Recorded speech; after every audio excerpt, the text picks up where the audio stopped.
So, how was the tax season for you? The first quarter of the year, we've seen a lot of good volume at a lot of our dealerships. Things were moving pretty good. Dealerships are still running pretty thin on inventory. Dealers that I typically would manage that would hold 120, 150 cars are in the 70s and 80s, but they're selling the 120 with the 70, 80s or in stock. But there are other dealers that are, bulked up and still having good inventory. But what we're seeing a lot of is the market is shifting fast.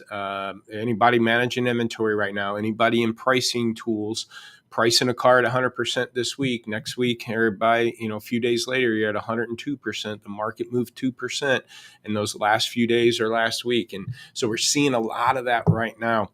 And the biggest problem is the budget cars, right? And, I always said and I still say it, there's not a shortage of vehicles. And the reason why I say that is there may be less cars listed right now. We used to run about 2 million cars on like autotradercars.com. I just checked AutoTrader today. There's about 1.5 million cars, and they run around 1.5, 1.8 million. But I've seen articles where there's 2 million available because not every dealer's listing cars on these sites, and so for independents and private sellers and so forth. But, even if you think there's a shortage, there's only a shortage when demand exceeds availability. Okay. And demand is a lot lighter over this last year than it has been previously. So again, even if you see, or if a dealer used to have 120, he's down to 80, there's less cars. And we hear like we're in the Clubhouse every Friday. We talk all things used cars, Brian Kramer and David talking about how,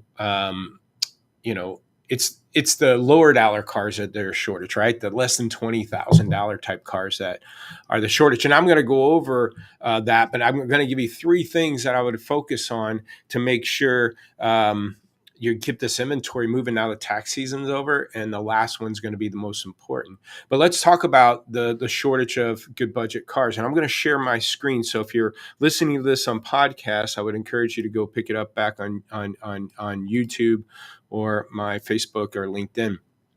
Now, what I want to show you is a couple things. Again, I went to cars.com and I started pulling some data there. And again, they have about 1.5 million cars. And of the cars that are below 25 grand, there's 691,000 of them, 692,000 that were less than 45%, or 45% of what's available on cars.com is under 25 grand. Okay, why is that important? If you take a look at the average used car payment per month, 2023, third quarter, okay, $533 is the average payment for a used car last year. All right. So what does that mean? Well, if you do and again, Cars let you do a budget type search to get to $533 per month. And again, I'm just looking at good credit, not even fair or rebuilding credit, but I'm looking at just good credit. Okay. Obviously it's going to be worse for somebody, less than these budgets, but at 533, that's a 25 grand car. Okay.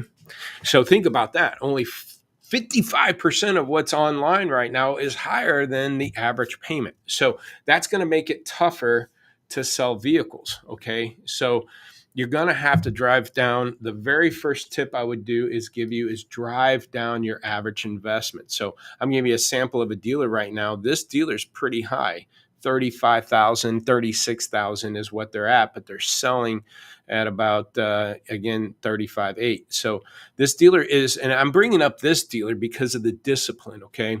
They're higher than this, but again, they're a good truck. This happens to be a Ford store, a good truck type of dealership, but also very reputable dealership and stuff too. So high volume. And the reason why I say high volume, they got 275 used.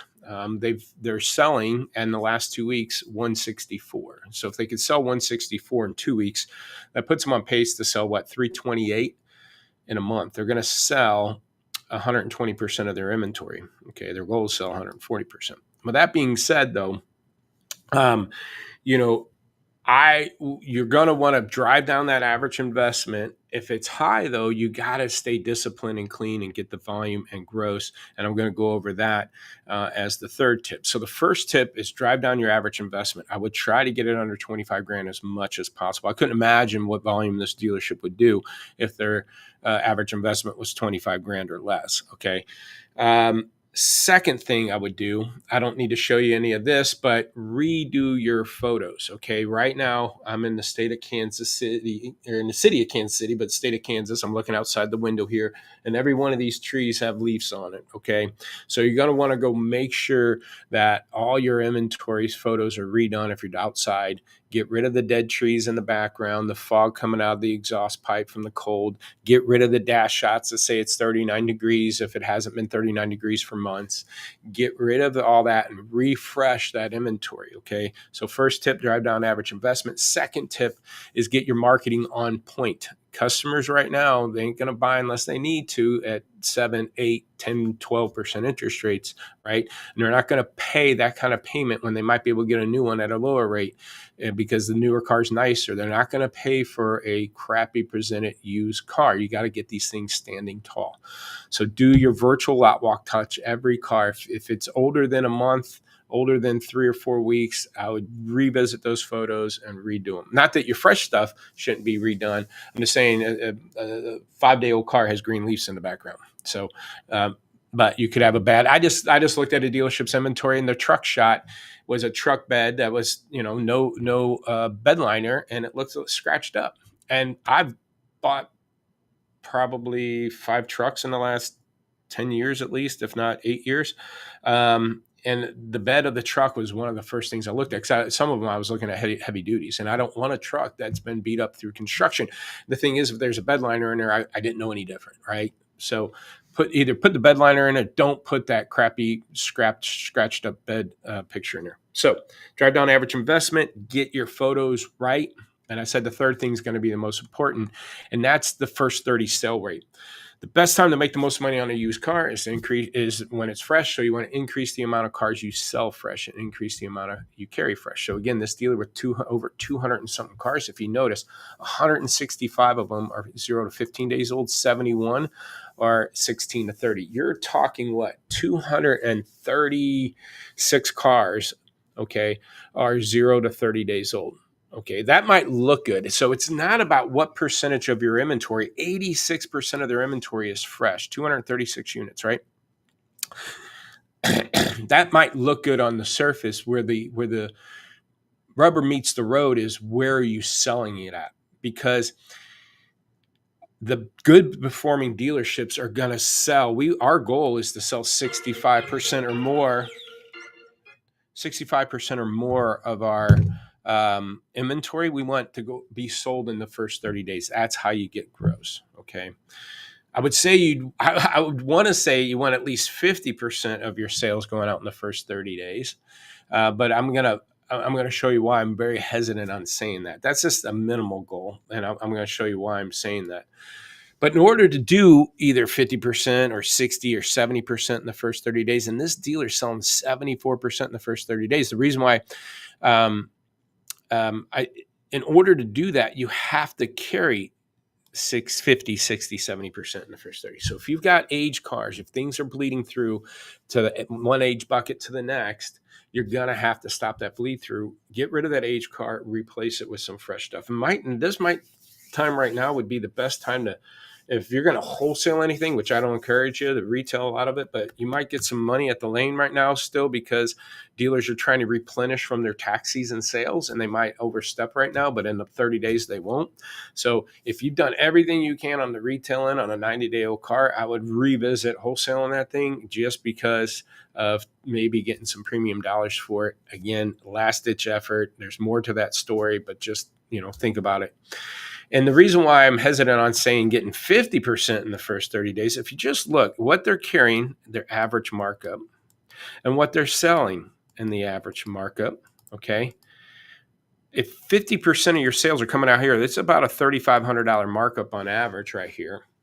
That means 50% of your sales are going out down here with probably a $800 loser average. So I don't want half my sales going out where I'm losing money. That's no fun. Okay. So I that's why you got to get 60 to 70% of your sales in that first 30 days, because anything above that is just really costing you gross profit. That's not including the depreciation on the book values and everything else. So you want to make sure and just so people know, this dealer's priced at 101, they're selling at 98%. They're not blowing and giving things away, okay? They're selling at 98%. They're selling 128% of their inventory at 98%, okay? How are they doing that? Well, it's also about your full facility and your reputation and your approach, your market awareness. The people want to do business with you. People refer your business to you. You're working your service lane and taking customers from a 3-year-old 50,000-mile car and putting them in a newer, more updated model and stuff like that. This dealership goes above and beyond, not at just their photos and descriptions and turning their inventory. They're doing it with the customer service, because I know customers come first to them. The rest will work, work out. The gross, everything else will come. So it's a total. And one of the things we talked about this morning, and this has a lot to do with it too, at the Friday All Things Used Car Clubhouse, was taking your turnaround time. That's a bigger thing, right? I can't sell enough fresh inventory if it's taken 10, 12, 15 days to turn a car around. But here's the thing. If you slice off, let's say you go from 12 days or 10 days of turnaround time, and you get it down to 6, right? You shave 6 days off your turnaround time. Well, if your management of inventory doesn't reflect that, meaning if your management of your inventory is not trying to sell their cars 6 days faster, it doesn't matter. My point being is, if I shaved 6 days off of my turnaround time, I got cars ready for sale 6 days faster, but my average day to sale went from 27 to 33. I've increased my average day to sales by 6 days. It's an even wash. I mean, the fact there's that, again, this is why this dealership can operate the way they're operating, is that all that stuff is in tune. I'm going to shave 3 days off my turnaround time, and then I'm going to make sure I shave 3 days off of my average age of sale to really reap the benefit, not only in the front end gross of the vehicle, but just overall holding costs and everything else, and turning inventory faster. So I hope this tip was helpful. I'm excited. I'm going to be doing another interview on Monday. I don't know if it would be released with my VP, but we're going to be talking about some of this lead management stuff, and keep an eye out for that.